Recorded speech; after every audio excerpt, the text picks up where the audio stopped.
Malachi 3:6. Malachi 3:6 says, I, the Lord, do not change, so you, the descendants of Jacob, are not destroyed. Okay?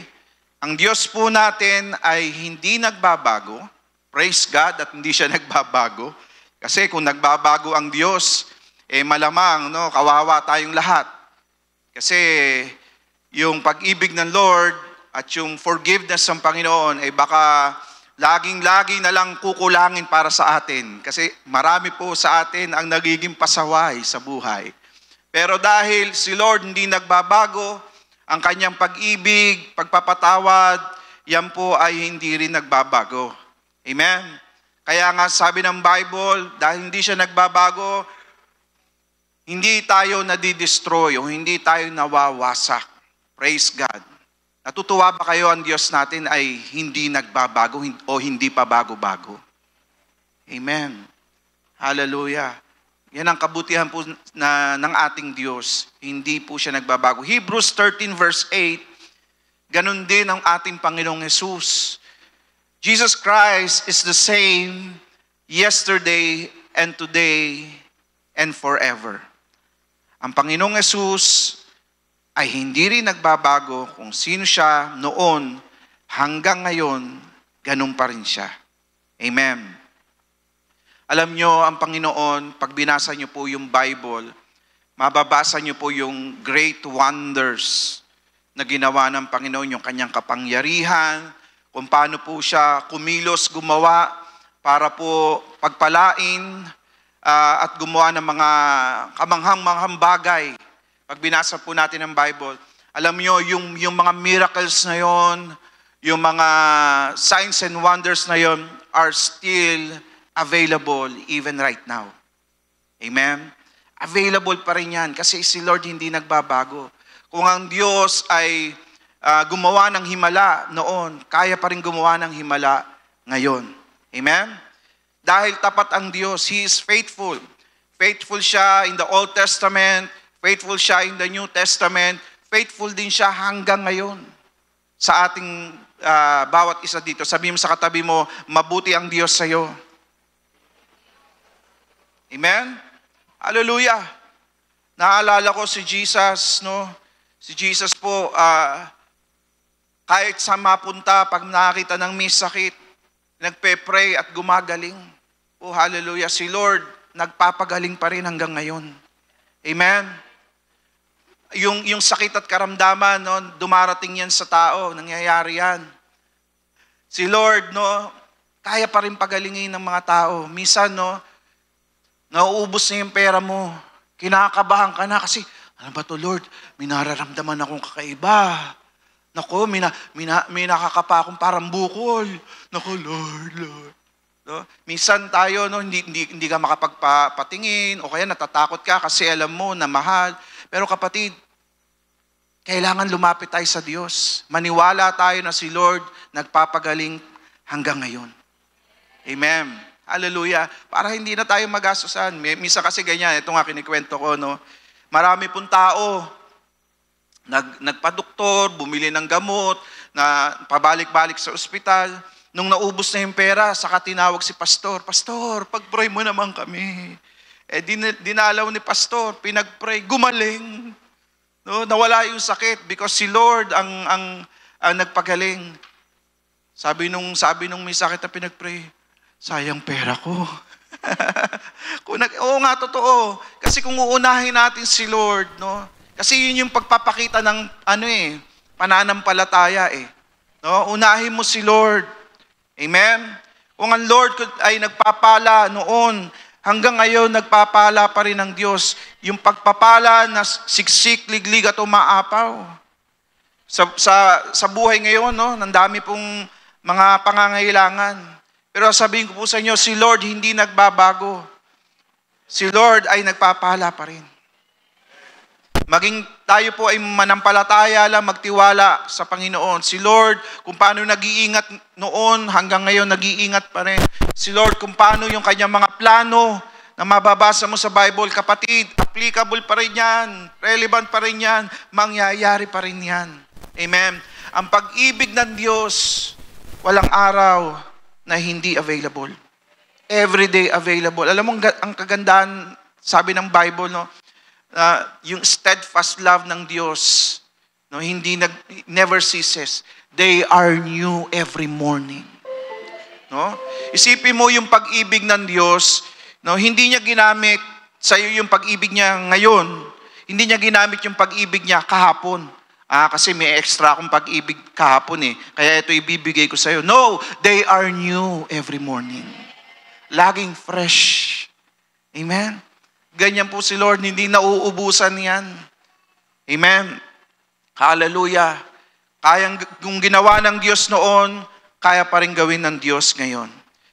Ang Diyos nagsasalita, kumikilos, gumagawa kung tayo ay maniniwala at mananampalataya. Tanungin mo yung katabi mo, naniniwala ka ba? Anong sagot? Oo daw. Praise God kung tayo po'y naniniwala. Kasi yun lang naman talaga yun Yung paniniwala mo, importante yan sa Diyos. Kasi kung ano yung paniniwala mo, yun yung aasahan mo Yun ang gagalawan mo kasi yun ang paniniwala mo. Amen. Yan ang nagdidikta na ating pamumuhay. So, mga kapatid, importante po ang ating paniniwala. Our belief in God, should always be accompanied by our actions. Kasi yung paniniwala mo sa actions mo, ano yan magkarugtong. Amen? Kaya yung mga ginagawa po natin, ipinapakita po natin, it reflects our belief. Okay? Yung belief po natin, saka yung action po natin, yan po yung nagiging faith natin. Diba? Sabi nga ng Bible, faith without works is dead. So pag yung ano yung pinapaniwalaan mo at kung ano yung aaksyonan mo, yan yung nagiging pananampalataya mo. Amen?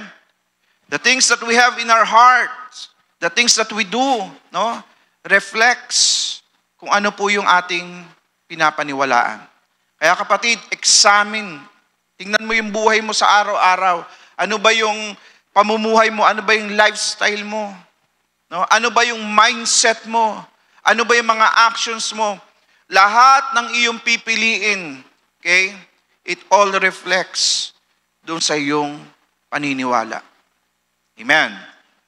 So, pag ikaw nananalangin every day, naniniwala ka na kailangan mo ang tulong ng Diyos. Kaya ka nananalangin. Kaya ka lumalapit sa Panginoon. Naniniwala ka na dapat kinakausap ang Panginoon. Kung ikaw nagbabasa ng Bible araw-araw, naniniwala ka na yung salita ng Diyos ay importante sa buhay Kristiyano mo. Na doon sa iyong pagbabasa ng Bible, ikaw ay lalago at marami kang matututunan, kaya ka nagbabasa ng Bible. Amen? Pero pag ikaw hindi naniniwala doon sa salita ng Diyos na ito ay malaking makakatulong sa iyong paglago at pag-mature bilang isang Kristiyano, hindi mo siya babasahin. Tama? Kasi wala ka namang inaasahan na mangyayari. Pero pag ikaw, kapatid, may paniniwala sa Diyos, yan pong mga bagay na yan ay ating gagawin. Yung everyday habits natin, yan po, it reflects our beliefs. Minsan yung pag tayo, meron tayong habitual sin, yan din ay paniniwala mo na, si Lord naman wala, mukhang okay lang naman ito. Yun ang paniniwala mo. That's why, inuulit-ulit mo. Okay? All of these things, kapatid, reflects our beliefs. Kaya po kapatid, importante na itama natin yung ating paniniwala at yung ating pananampalataya sa Diyos. Sabi mo sa katabi mo, itama mo na yan. Meron po tayong istorya na pag-uusapan, talks about belief and faith. 2 Kings chapter 4, beginning verse 1. Sabi dito, the wife of a man from the company of prophets cried out to Elisha, "Your servant, my husband, is dead, and you know that he revered the Lord, but now his creditor is coming to take my 2 boys." Okay? Meron daw isang babae o balo. Ang kanyang pong asawa ay isang propeta, lingkod ng Diyos. Okay? Pero yung kanyang asawa na yon ay patay na. Pero merong pinamana sa kanya yung kanyang asawa na yumaon. Walang iba kundi utang. Sabi dito, his creditor is coming to take my 2 boys as his slaves. At bilang bayad daw sa kanyang utang, kukunin yung kanyang 2 anak. Ang bihira naman no? Nagbigay ng pamana, utang pa. No?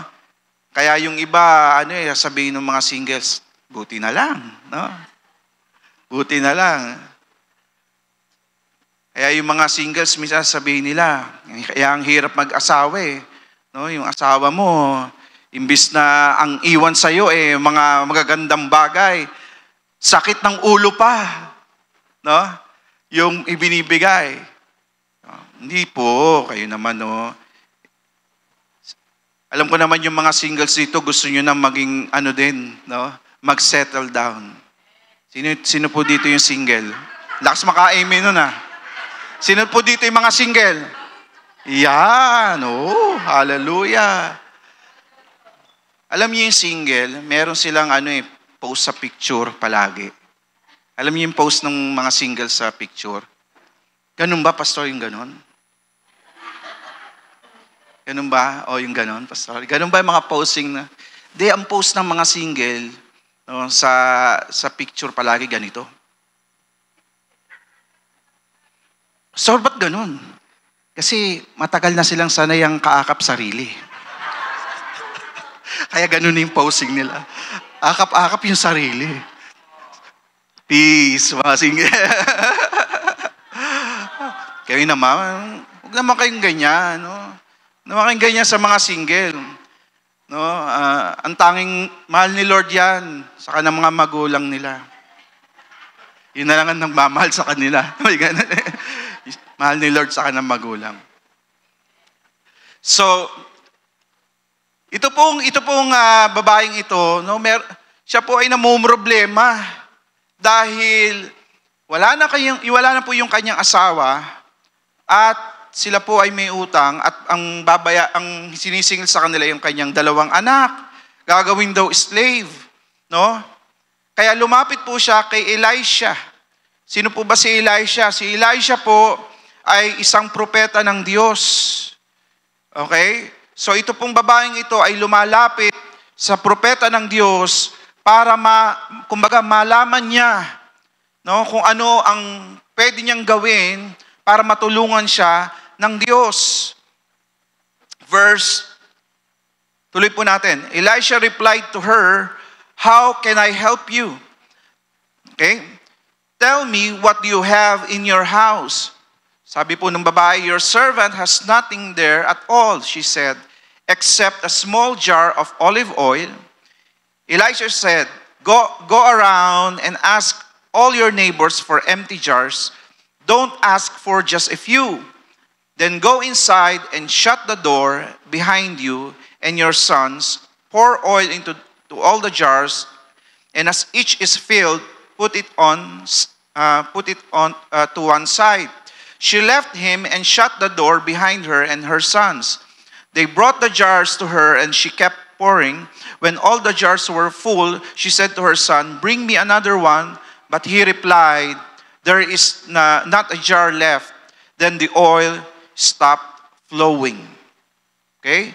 So that's the story. So, ito pong babaeng ito ay lumapit dahil sa isang propeta, or lumalapit siya gusto niyang maunawaan kung anong kalooban ng Diyos. Dahil meron siyang mabigat na problema.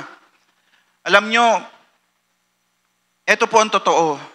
Kasi yung asawa niya, propeta din Okay? Pero namatay na. pero ang iniwan sa kanya may utang. Listen, kahit po tayo mga Kristiyano, hindi tayo immune sa problema at pagsubok. Minsan maririnig mo ito sa mga Kristiyano, malungkot, no? Kasi hindi po nila lubos na naunawaan. Minsan sasabihin nila, bakit nung ako ay nagsiseryoso na sa Diyos? Kung bakit nung ako ay naglilingkod na? Bakit nung ako ay na-born again at naging Christian? Bakit parang may problema pa rin ako? Kapatid, yan po kasi ang katotohanan. No? Pag tayo po ay nakakilala sa Panginoon, hindi naman ibig sabihin ay wala na rin tayong problema. Hindi ibig sabihin na hindi ka na magbabayad ng Meralco, hindi ka na magbabayad ng tubig, no? Hindi ka na magbabayad sa credit card.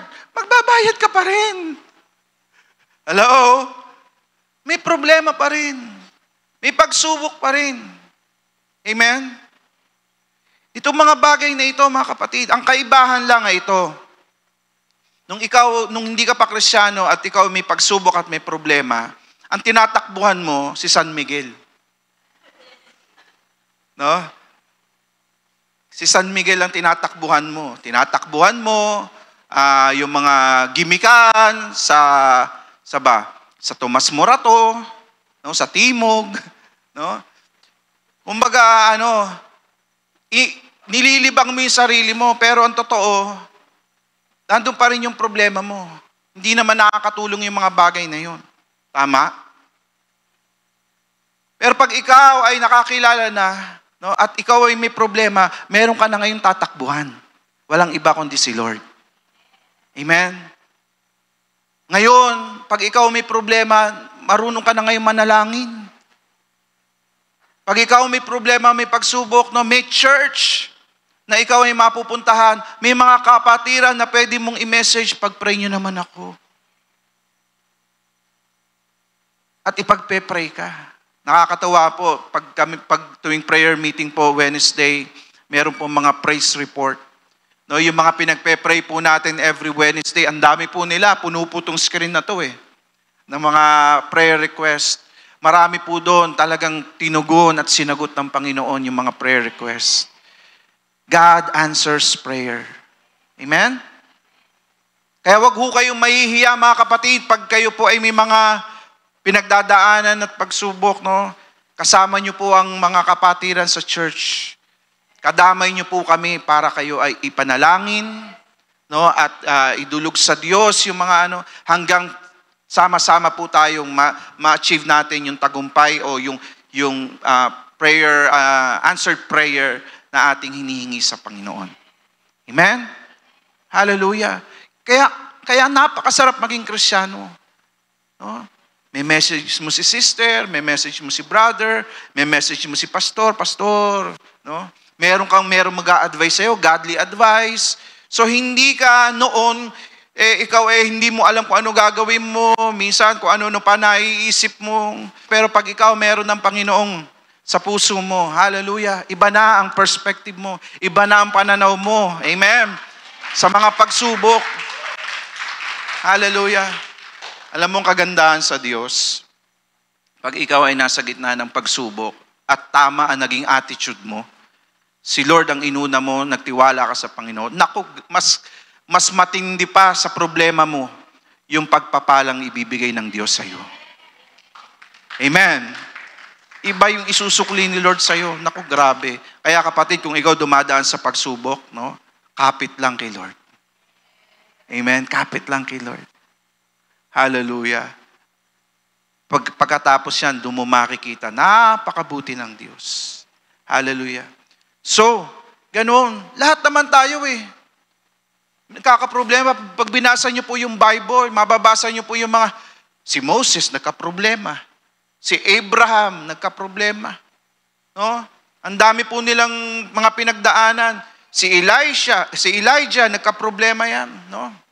Yung mga apostol, yung mga disciple ni Jesus, lahat po sila nagkaproblema. Amen? Hindi naman tayo immune. No? Part pa rin yan ng buhay Kristiyano. Kaya lang iba na po yung ating pananaw. Iba na po yung perspective na po natin. Alam nyo, Doon sa mga hindi nakakilala sa Panginoon, yung problema, yan ay para sa kanila ay nagdadala ng depression. Nagdadala yan kumbaga, yung problema, yan yung nagbabagsak sa kanilang buhay. Pero mga kapatid, listen, pag ikaw nasa Panginoon, kailangan tama ang perspective mo, yung problema, no? Yan yung magpapalakas sa iyo, magpapatatag sa iyo bilang Kristiyano. Amen. Kaya nga sabi nga natin, no, yung problema kasi, para tumigil, huwag mong problemahin. Kasi yan ang trabaho ng problema. Bigyan ka ng problema para mamroblema ka. Amen? Pero pag yung problema, hindi mo pinoproblema, siya mamumroblema. Bakit? Hindi niya magawa yung kanyang trabaho na ikaw ay bigyan ng problema. So mamumroblema yung problema. Sasabihin ng problema, ayoko na nga sa'yo. Di aalis na yung problema. Wala ka ng problema. Amen? Kaya yung problema, wag mong problemahin. Hayaan mo siya mamroblema. Kasi hindi niya magawa yung trabaho niya. Aalis din siya. Amen. Hallelujah. Lilipat doon sa yung tinatanggap siya ng buong taas kamay yung tinatanggap siya. Naku, dami kong problema. No? Yun, doon siya lilipat. No? Pero doon sa mga Kristiyano na ayaw magpatalo sa problema, naku, hallelujah. Grabe po yung breakthrough na ma-experience ng mga Kristiyanong ganyan. Hallelujah. Kaya mga kapatid, yung problema, no, pag mabigat, no, ibigay mo sa Panginoon. Huwag mong buhatin ng buhatin. No, mabigat yung problema, gamitin mo yon bilang stepping stone. No, kung yan ay mabigat, ibigay mo sa Lord. Tapos gawin mong stepping stone para itaas yung level ng iyong Christianity. Itaas yung level ng iyong maturity. Amen? Hallelujah. Sabi po ng Psalm 30 verse 5, "For His anger lasts only a moment, but His favor lasts a lifetime. Weeping may stay for the night, but rejoicing comes in the morning." Kapatid, no? Si Lord, kapatid, sandali lang yan. Maniwala ka. The Bible says, no, it only lasts only a moment. Pero yung favor, yung pag-ibig ng Diyos, lasts a lifetime. Sabi nga natin, sinasabi natin, yung bagyo, pag dumating yung bagyo, tandaan mo, sa likod ng bagyo, nandun pa rin yung araw. Never na yung araw ay nawala dahil doon sa bagyo. Ulap lang yan. Amen?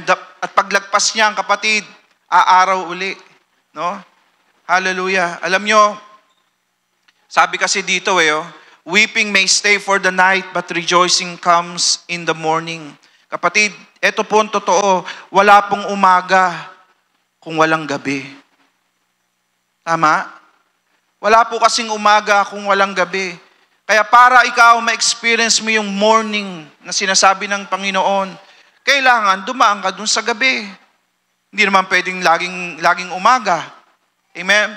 So, nasa perspective mo lang yan. Nasa pananaw mo lang yan. Kung titingnan mo na itong bagay na ito ay iba ang gagawin ni Lord after this, then makikita mo, that's your belief, that's your faith. Makikita mo, yun nga ang gagawin ng Panginoon sa iyo. Amen? Hallelujah. So, ito pong babaeng ito ay lumapit kay Elisha. Ang laki ng kanyang problema. Okay? Sabi ni Elisha sa kanya, "How can I help you?" Paano kita matutulungan sa problema mo? Walang-wala na eh. Pero ito po ang sinabi ni Elisha, "Tell me, what do you have in your house?" Sabihin mo sa akin, anong meron ka sa bahay? No? Ang sagot po niya, "Your servant has nothing there at all," she said, "except a small jar of olive oil." Wala na po talaga kaming kahit ano. No? Tinatanong siya, ano ba meron kayo sa bahay? Wala na po, kahit ano. Konting na lang, olive oil sa aming small jar. Okay? Listen. Gusto tayong tulungan ng Diyos. Sabi mo sa katabi mo, gusto kang tulungan ng Diyos. Pero ang tanong, gusto mo bang sumunod sa sinasabi ng Diyos? Marami po kasing tao gusto nila tulungan sila ng Diyos, pero pag may sinabi na ang Diyos, ayaw naman nilang sundin. God is always willing to help to those who ask. Ang Diyos, alam naman ng Lord ang pinagdadaanan ng buhay mo. Pero kapatid, ang gusto ng Diyos, lumapit tayo. Amen. Why? Because ang pangako ng Diyos is, ask and you will receive. John 16:24. Sabi dito, until now, you have not asked for anything in my name. Ask and you will receive, and your joy will be complete. Amen. Sa Diyos tayo lumapit, sa Diyos tayo humingi. Kasi yan ang gusto ng Panginoon bilang siya ang Ama. Dapat sa kanya kalalapit. Kapatid, listen. Makinig kayo mabuti, lalo na sa mga magulang. Pag yung anak mo may pangangailangan at doon sa kaibigan lumapit, kabahang ka. Bakit? Ibig sabihin, mas nagtitiwala yun sa kaibigan niya. Ibig sabihin, pinapakita niya na mas kailangan at mabibigyan ng solusyon yung kanyang pinagdadaanan ng kaibigan niya. Kaya pag ikaw magulang at alam mo may pinagdadaanan yung anak mo, dapat ikaw ang unang-una nandoon. Ganun ang ating Ama, ganun ang ating Diyos, mabuti ang ating Diyos. Lumapit ka lang, sabihin mo lang, and you will receive. Pastor, bakit kailangan pang humingi sa Panginoon? No? Hindi ba alam ng Diyos yung aking pangangailangan? Etong totoo, alam naman ng Diyos kung ano yung pinagdadaanan mo. Alam ng Diyos kung ano yung pangangailangan mo. Amen? Pero gusto marinig ng Diyos kung ano yung pananampalataya mo. Amen? Gusto ng Lord, lumapit ka at hingin mo, kausapin mo siya. Ano ba yung paniniwala mo?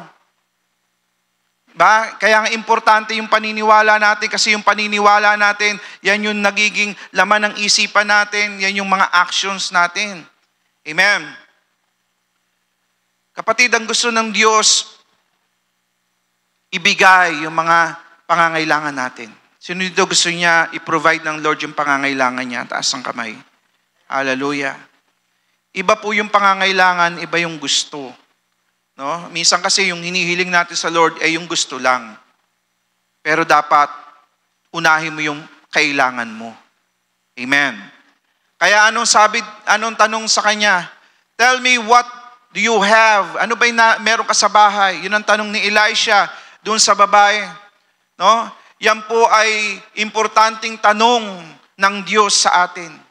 Bakit? Minsan kasi yung hinihiling natin, no, meron palang gagamitin ng Diyos na hawak-hawak mo na, meron ka na. Okay? Sabi ng babae, ang meron lang siya ay small jar of olive oil. Okay? Listen. Ganyan ang kadalasan na ginagawa ng Diyos. Meron kang kailangan, meron kang pinapanalangin, pero ang gagamitin ng Diyos kung ano yung meron ka na. No, halimbawa, I'll give you an example. Gusto mo pagpapala, no? Lord, pagpalain mo ako. Lord, gusto ko po, yung talagang siksik, liglig at umaapaw. Amen? Pero tandaan niyo po, ang sabi ng Bible, yung salitang siksik, liglig at umaapaw na yun, may nauna doon. Ang sabi ng Bible, give, and it will come back to you, good measure, pressed down, shaken together, running over. No? Magbigay at ibibigay din sa'yo, at ibabalik sa'yo, siksik, liglig at umaapaw. Amen? Now, sa atin, gusto natin, Lord, bigyan mo ako siksik, liglig at umaapaw. Pero, yung unang sinabi ay na-neglect mo. Yung unang sinabi ay ayaw mong sundin. The truth is, yung sinasabi ng Lord give, it is something na nasa sayo na. Amen? Ang kailangan mo, itanim. Kailangan mo, ipagamit. Kailangan mo, isurrender sa Diyos. Para tumugon ang Diyos ng miracle sa buhay mo. How many times gusto natin, Lord, Gusto ko pong maging maayos ang aking pamilya. Tapos sasabihin sa'yo ng Lord, listen, nagpatawad ka na ba? Nagsorry ka na ba? Hindi pa po, Lord. Diba? Gusto natin ayusin ng Lord yung pamilya, pero ayaw mo magpakumbaba. Ayaw mo na humingi ng sorry. Ayaw mo magpatawad. Pero gusto mo ayusin yung buong pamilya mo. Ayusin ni Lord yung buong pamilya. Yung sagot nandun din eh. Naunawaan nyo? Minsan ibabalik sa'yo ng Diyos. Ano ba meron ka? Ano ba yung ito pwede kong gamitin to eh. Pero pagkat hindi mo ibibigay sa Diyos yan at hindi tayo susunod sa Diyos, walang mangyayari kasi yun ang solusyon na ibinibigay ng Diyos. Kaya nga tanong eh, pag sinabi ba sa iyo ng Diyos kung ano yung gagawin niya, susunod ka ba? Amen.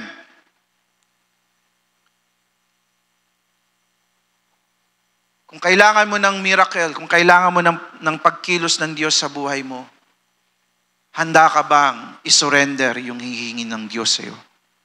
Handa ka bang ibigay sa Lord yung hihingin ng Panginoon sa iyo? Hello? Handa po ba tayong sumunod sa Panginoon? Kasi kadalasan, yung solusyon ay hindi naman malayo. Tuloy po natin yung verse. So sabi po nung babae, small jar lang of olive oil ang meron ako. So sabi ni Elisha, pwede na yan.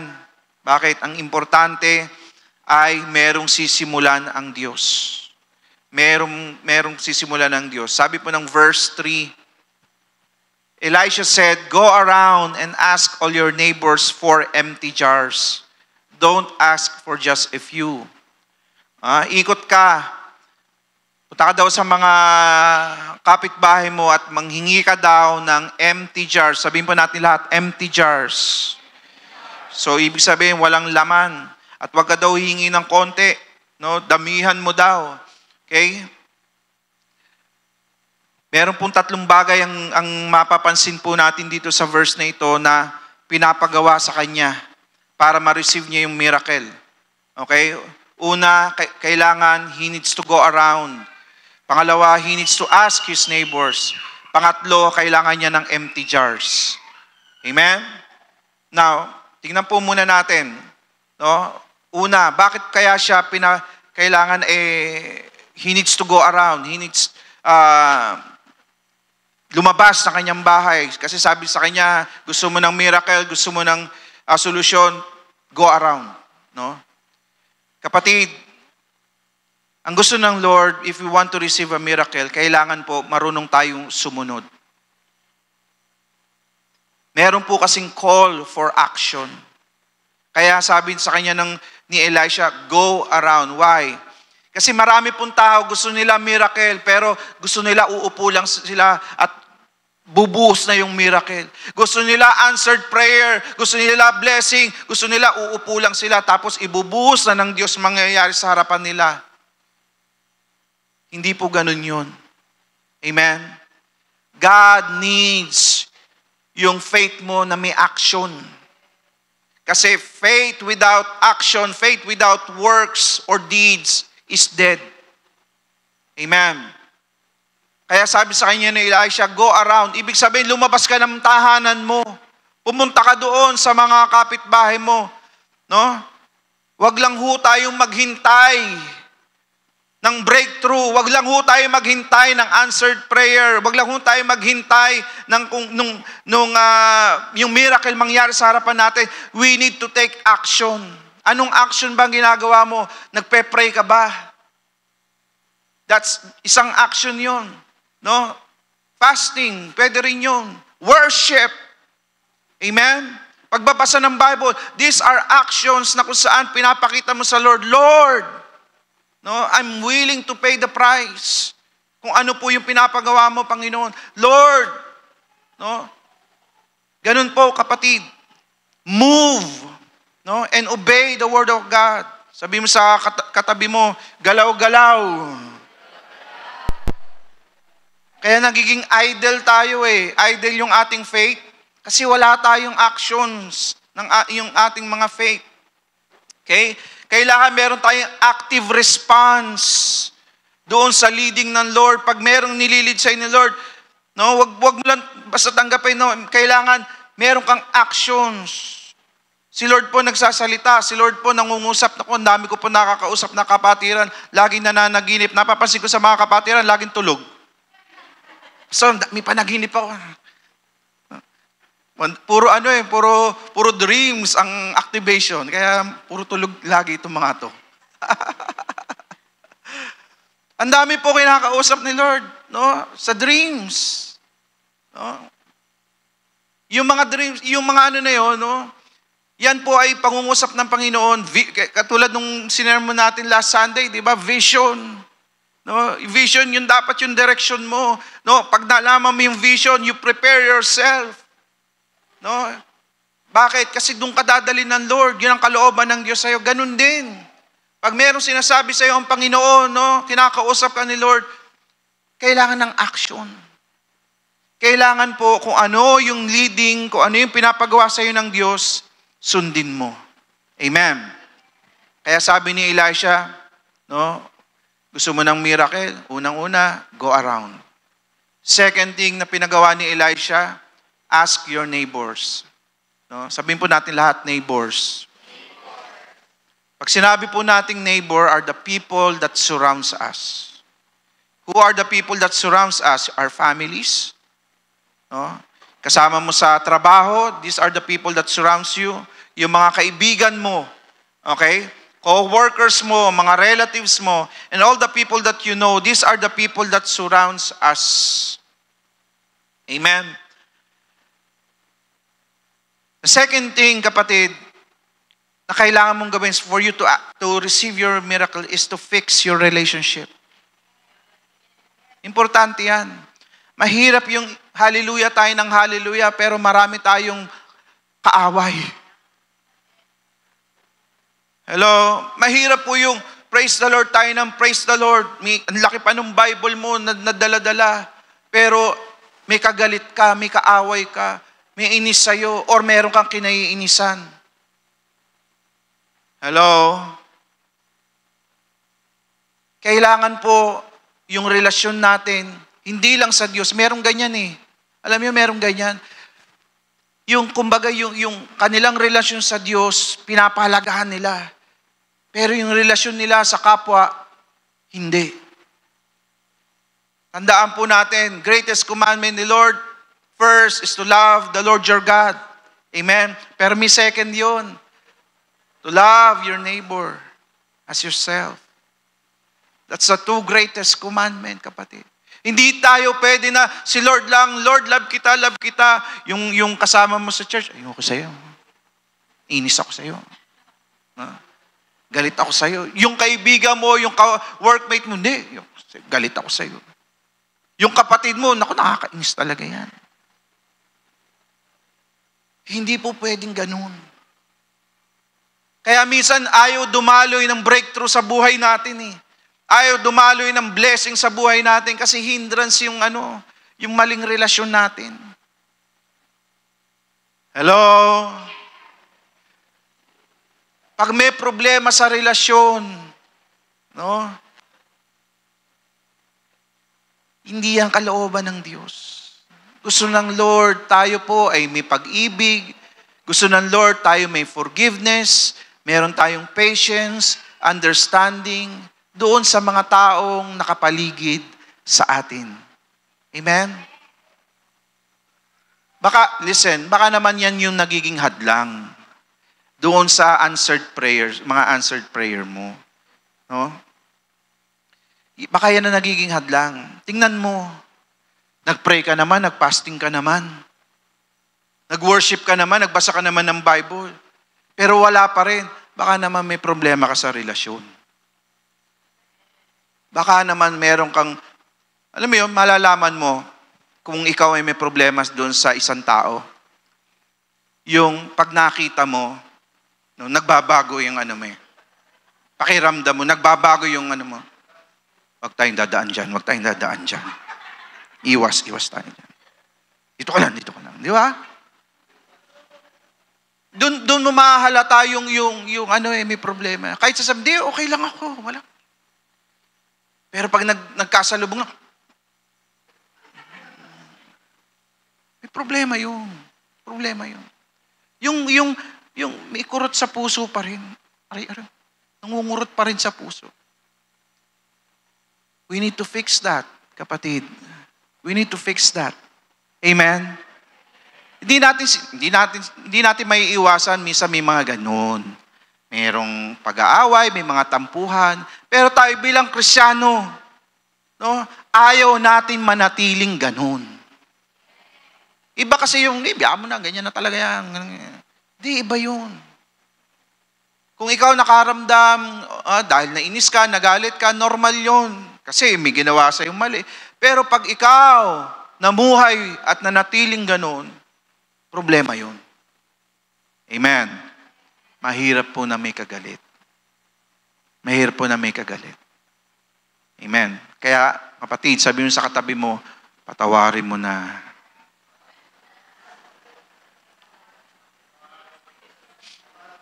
Amen. Kung ikaw naman, listen, kung ikaw naman yung may kasalanan, ikaw yung humingi ng tawad, di ba? Para lang maging maayos. Kasi hindi dadalo yung miracle, hindi dadalo yung blessing pag may problema sa relationship. Why? Kasi mahal din ni Lord yan eh. Mahal ng Lord yung magulang mo, yung mga kaibigan mo, yung mga co-workers mo, kasama mo sa trabaho. Mahal ni Lord lahat yan. Aawayin mo yung mahal ni Lord, magkakaproblema kayo talaga ni Lord. Amen? Hindi lang naman ikaw ang mahal ni Lord. Ama, lahat naman tayo mahal ni Lord. Hallelujah. So tanong, kamusta yung relasyon natin? Hindi doon sa mga taga-churchmate kasi taga-churchmate, lang tayo dito, love-love lang tayo palagi Kahit tayo may tampuhan, love-love pa rin tayo Diba? Yung ibang tao naman, pamilya mo, kamag-anak mo, kasama mo sa trabaho, tanungin mo, Lord, kaya ko bang humarap dito sa taong ito at makipagngitian at kwentuhan na wala akong ibang nararamdaman na negatibo? Yun ang dapat ayusin. Let us fix our relationship with one another. Amen. Hallelujah. Para po yung blessing mag-flow. Hallelujah. At yung panghuli, ang utos sa kanya ni Elisha is empty jars. Lots of empty jars. Amen. Sabihin po natin lahat, empty jars. Okay? Humanap ka, sabi ng ganun, punta ka sa humanap ka ng mga empty jars. Marami, damihan mo. Yung jar, yan po ay sisidlan o lalagyanan. Okay? Kasi, kapatid, pag yung jar o yung vessel ay puno, hindi mo pwedeng lagyan kasi may laman na. Kaya importante, empty. Amen. Kailangan empty.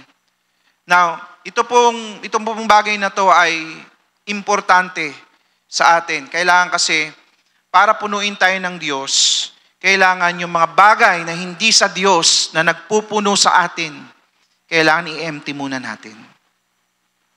Diba, Lord? Gusto ko, Lord, maranasan ka. Punuin mo ako, puspusin mo ako.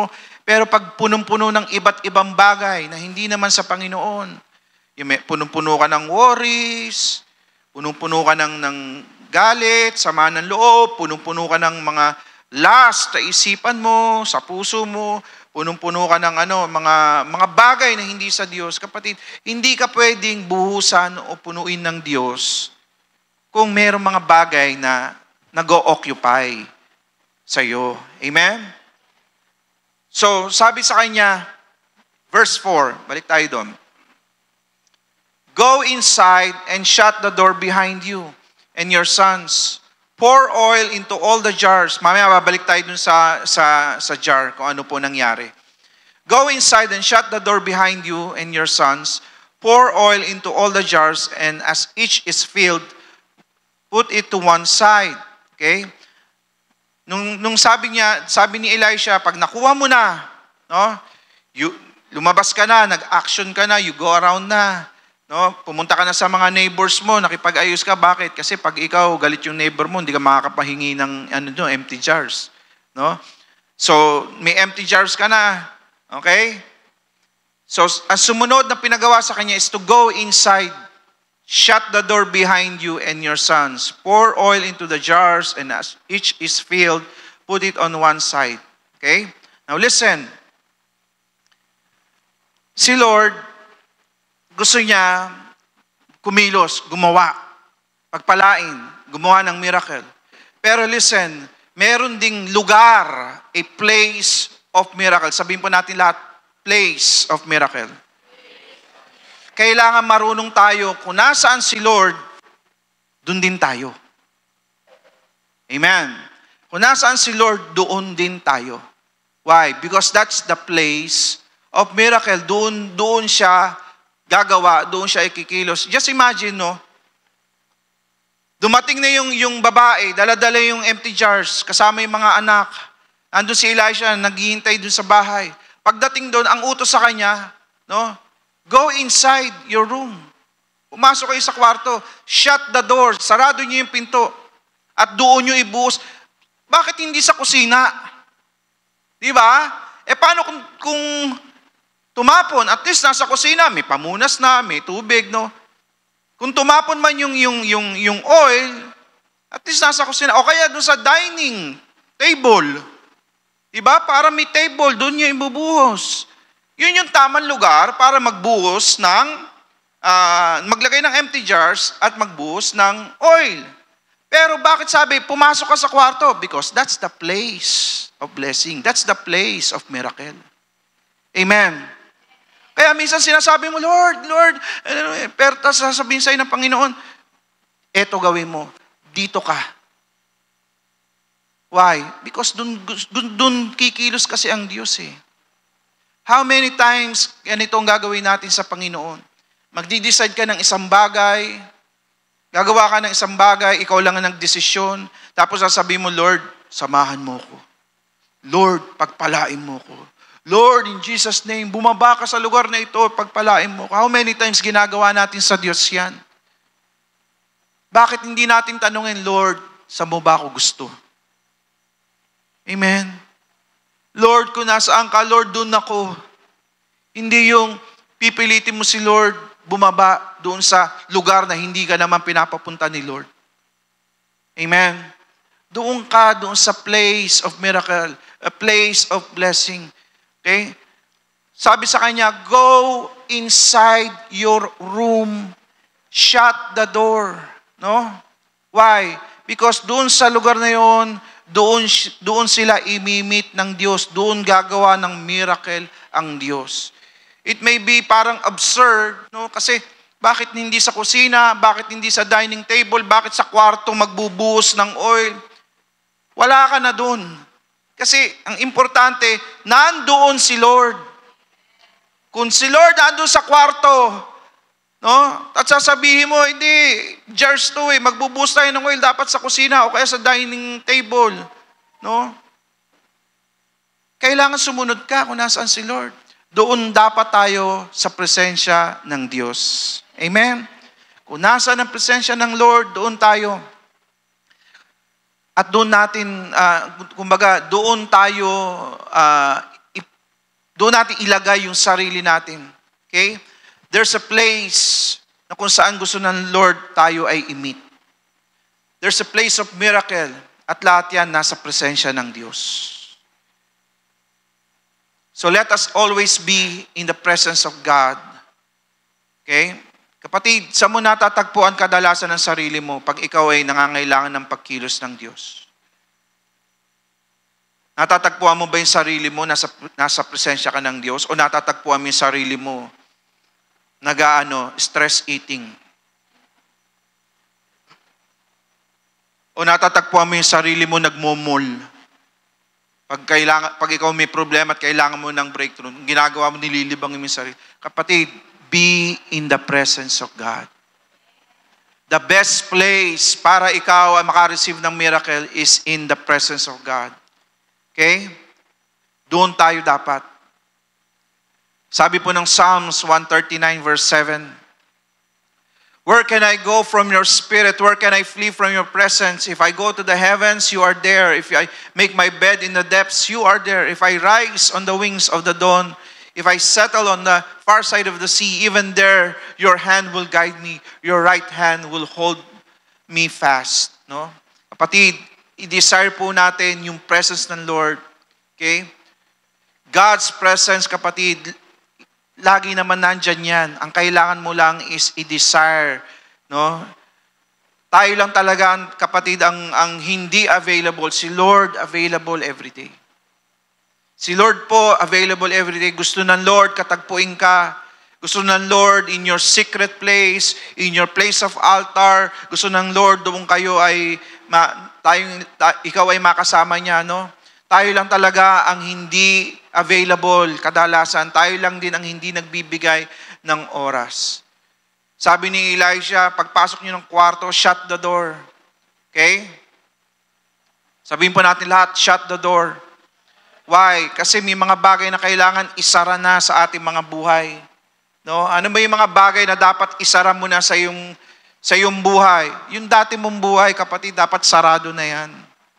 Amen. Kasi pag ikaw nasa Panginoon na, hindi na dapat yung dating buhay mo ay nandun pa rin.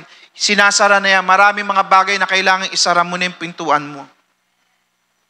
Hindi ka makaka-move on, hindi ka lalalim, hindi ka makakapaglingkod sa Diyos pag marami pang bukas na pintuan sa iba't ibang bagay. Iba-ibang dimensyon, sasabihin ko sana eh. Ibang dimensyon. May mga bagay na dapat kang iwan. Sabihin mo sa katabi mo, iwan mo na kasi.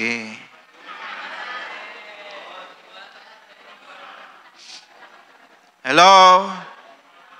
Iwan mo na kasi. Pag sarado mo na yung pintuan mo dyan, habang binubuksan mo yung pintuan mo dyan, mapapasilip at mapapasilip ka pa rin. Habang nakabukas yung pintuan, maririnig mo pa rin. Pero pag sinarado mo na, Lord, close na to sa akin. Iiwan ko na. Amen. Baka naman maluha kayong iba dito, ha? Kayo maluha. Amen.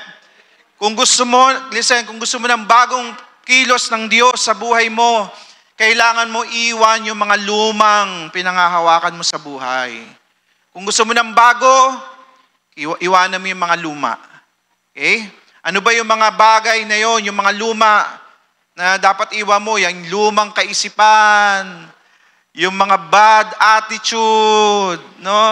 Mga attitude natin na noon ganyan ka na, ngayon born again ka na, Christian ka na, dapat di ka na ganyan. Mga attitude, yung buhay po natin, yung mga takbo ng isipan natin, yung mga pananaw po natin, yung mga prinsipyo po natin, yung mga lumang paniniwala po natin. Kapatid, shut the door. Amen? Tapos na tayo dyan. Sa Diyos, may bagong buhay.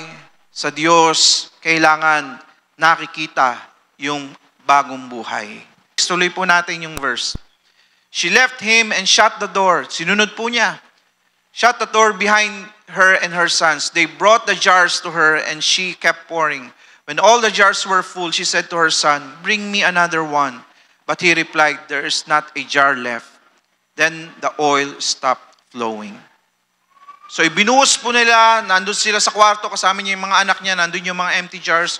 Yung kakaunting oil na meron sila, yun po yung binuhos niya doon sa mga jar. At habang binubuhos niya, hindi po nauubos.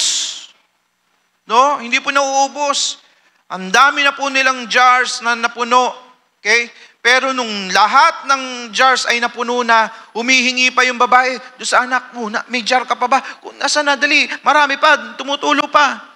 Pero sabi nung anak, wala na po. Ubus na. Nung sinabi nung anak, ubus na, huminto yung blessing. Huminto yung oil.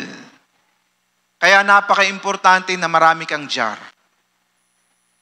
No? Pag sinabi mong jar, vessel. Okay? Ibig sabihin, pag mas maraming jar, mas maraming blessing. Pag mas maraming jar, mas maraming oil, mas maraming anointing.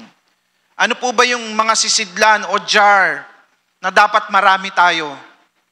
Para pa nagbuhos ang Diyos, hindi tayo mauubusan.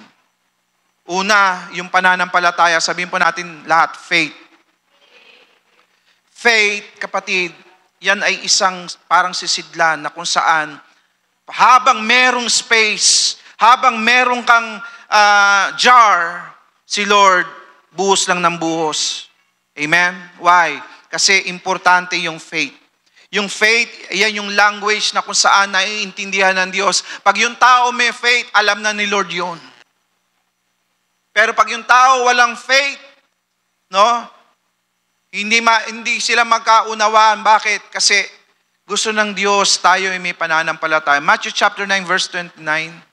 Sabi dito, then He touched their eyes and said, according to your faith, let it be done to you.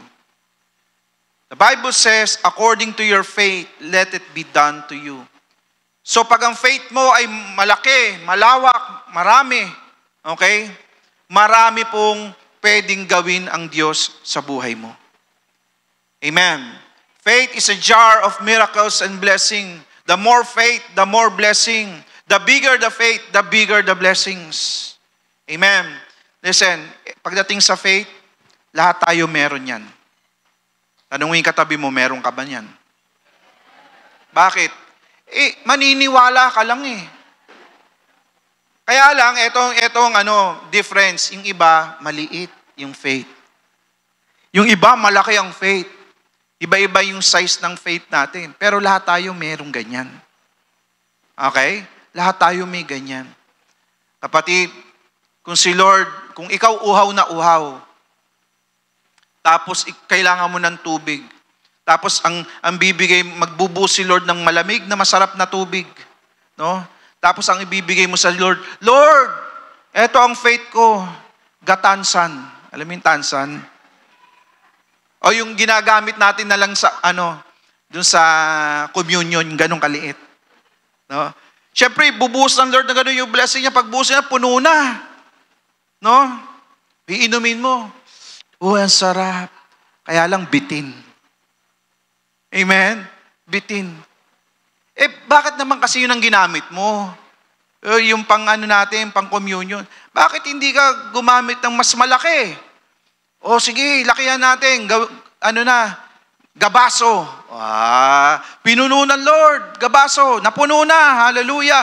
Ininom mo. Paano na bukas? No? Alam mo ang kagandahan sa faith? Listen. Ang kagandahan sa faith, kung gaano kalaki gusto mo, pwede. Pag ang faith mo kasi, gatansan, gabaso, yun lang ang kayang punuin ng Diyos sa'yo. Kasi yun lang ang faith mo eh. Kasi sabi ng Bible, according to your faith, it shall be done to you. Pwede mo naman lakihan eh. Manong gawin mong swimming pool? Amen? O kaya gadagat yung faith mo. Amen? Lahat yung kayang punuan ng Diyos. Nasa sayo yan, kapatid. Nasa sayo yan, kapatid. The bigger the faith, the bigger the blessing. Amen?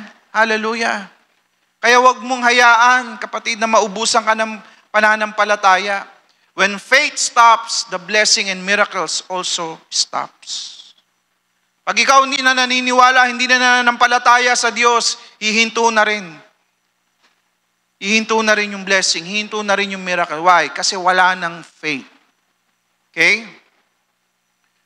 Kapatid, pag alam mo na yung isang bagay kalooban ng Diyos, lakihan mo na yung faith mo. Amen? I-declare mo na yan, maniwala ka na, act on it, and receive it. Amen? Hallelujah. So, kapatid, that's one of the vessel. Yun, isa yun sa mga jar na kailangan available ka. Why? Pag naubusan ka nung jar na yon, hihinto na rin yung oil. Kaya dapat yung faith mo lagi open. Lagi dapat meron. Yes, Lord. Yes, Lord. Naniniwala ako. Yes, Lord. Minsan hindi na makalculate ng isip mo, pero alam mo na yan ay kalooban ng Diyos. Kaya, yes, Lord pa rin. Amen. Hallelujah. At hindi hinto. Malungkot kasi nangyari sa kanila eh. Kasi naubusan sila ng jar. No? Pero tayo, kapatid, no? Yung faith natin bilang jar, hindi natin hahayaan mawala at maubos. Ano pang isang bagay na nagiging jar o vessel, no? Walang iba kundi tayo. Sabi mo sa katabi mo, ikaw. Tayo ay jar din o vessel na pwedeng punuin ng Diyos. Sabi ng 1 Corinthians 3:16, don't you realize that all of you together are the temple of God and the Spirit of God lives in you? So tayo, no, ay vessel din.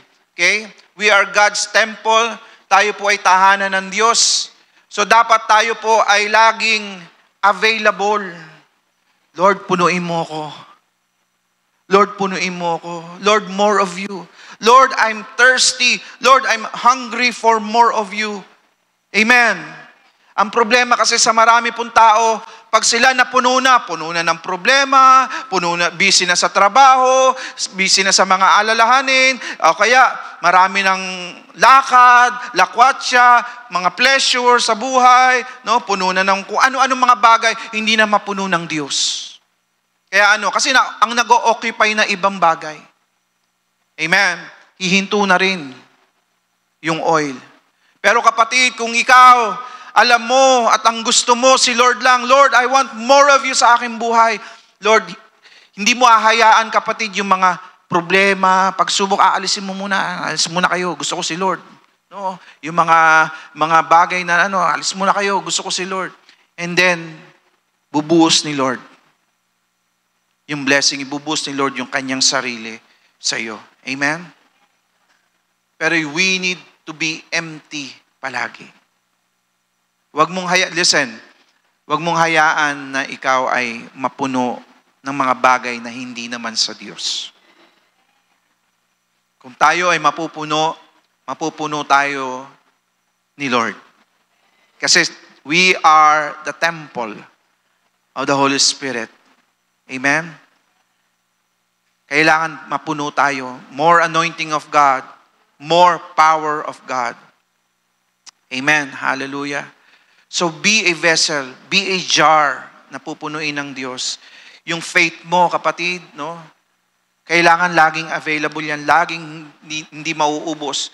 Yung buhay mo, laging available, laging willing na mapuno ng Panginoon.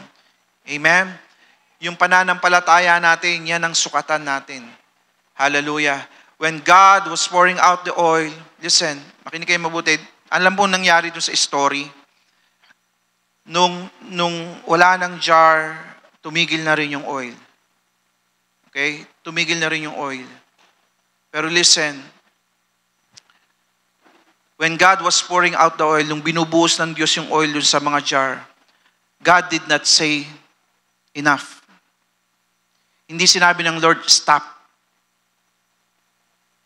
Alam mo, ang tanong is, meron pa ba? Meron pa bang jar? Listen, ang gusto kasi ng Lord, hindi huminto. Kasi itong totoo, kung may jar pa rin yun, hindi hinto si Lord. Bubuhos at bubuhos pa rin. Pero dahil puno na, dahil ubos na yung jar, no? Yun yung dahilan kung bakit huminto. Pero ang gusto talaga ni Lord, hanggat may empty jar, may bubuhos pa rin siya. Amen. God did not say enough. Ang tanong sa atin ng Diyos, do you still have more jars? Amen. And I pray, lahat po tayo, sasabihin natin sa Panginoon, Lord, yes Lord, buhos mo pa. Amen. May pananampalataya pa ako, Lord, I'm still available and willing sa pagkilos mo. Buhos pa, Lord. Amen. Hallelujah. You know what makes Christianity exciting? Hindi yung ikaw ay pupunta sa langit. Matagal pa yun eh. Hindi naman yung pupunta sa langit ang exciting dun. Gusto ng Lord habang nandito tayo sa lupa at namumuhay tayo para sa Kanya, gusto ng Diyos yung langit maranasan na natin dito. Yung prayer ni Jesus, sabi ni Jesus, let your will be done on earth as it is in heaven. Ano yung desire ni Jesus? Mangyari sa lupa kung ano yung nangyayari sa langit. miracles, blessing, presence of God, lahat yan normal sa langit, kapatid. Pag pinag-usapan ng blessing, nako kapatid, normal yan sa langit. Ginto nga yung kalsada. Pag sinabing miracle, nako, normal yan sa langit. Bakit? Wala nang may sakit doon. Wala nang nasasaktan, wala nang iiyak, wala nang luha. Pag sinabing presence of God, kapatid, sa langit, kahit saan ka magpunta, nandun si Lord, yung presensya ng Panginoon. And the heart of Jesus and the heart of God is kung ano yung nasa langit, maranasan din natin sa lupa. Kapatid, huwag mong hayaan na maubusan ka ng jar. You must be open, you must be willing. Sa pananampalataya mo at sa buhay mo, sasabihin mo sa Lord, Lord, gawin mo. Mangyari sa buhay ko. Kung ano yung kalooban mo at kung ano yung nangyayari sa langit, yan din mangyari dito sa akin habang ako'y nasa lupa. Yun ang exciting, kapatid. Yun ang exciting. Let us pray. Alam po namin, Panginoon, Ikaw ay buhay. Ikaw po ay kumikilos. Hindi ka po nagbabago. Kung paano ka nagmahal noon, at kung paano ka gumagawa at kumikilos na may kapangyarihan noon, Lord, nananampalataya kami at naniniwala hanggang ngayon, kaya mo pa rin gawin. Kaya Lord, narito po kami bilang mga vessels, bilang mga jar. Ine-empty po namin ang aming sarili sa iyo. Lord, kung kami po'y napuno ng mga bagay, O Diyos, na hindi naman sa iyo. Worries, doubts, pleasures in life. Minsan, puro blessing ang gusto namin. Puro pera, Panginoon. Lord, we are emptying our hearts, our life to you, Lord, right now. And today we ask, Lord God, Lord Jesus, come into our hearts. We are opening right now. We are giving our space, Lord God, na Ikaw po ang maghari, Ikaw po ang kumilos right now, Lord. Come into our hearts. Kapatid, papasukin mo lang si Jesus sa puso mo. Allow Him right now to pour out sa iyo, Panginoon. Lord, pour out. Kaya mong maranasan po nila. We invite you right now, Lord. Ikaw na po maghari sa aming buhay. Ikaw na po maghari at masunod sa aming mga buhay, Panginoon. Sinusuko po namin ang aming buhay sa iyo, Panginoong Jesus. Ikaw po ang aming Panginoon. Ikaw po ang aking tagapagligtas. I want more of you, Lord Jesus. More of you, Lord. Salamat po, Panginoon. Hallelujah. Lord, I pray, Lord God, sa aking mga kapatid who are going through tough times, Panginoon. Meron po kami mga kasama dito, Lord God, na emotionally, marami po silang kabigatan. Marami pong kami mga kasama dito na mayroong pinagdadaanan, Panginoon, sa kanilang buhay at sa kanilang pamilya. Right now, Lord God, we are praying for them. We're praying for them. Let there be a miracle.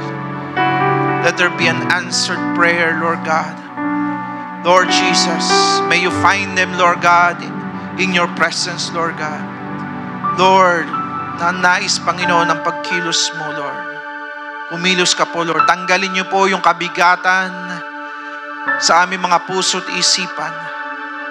Lord, palitan mo po ng love, ng peace, ng joy na nagmumula sa iyo, Lord Jesus. Panginoon, I pray for each and every one.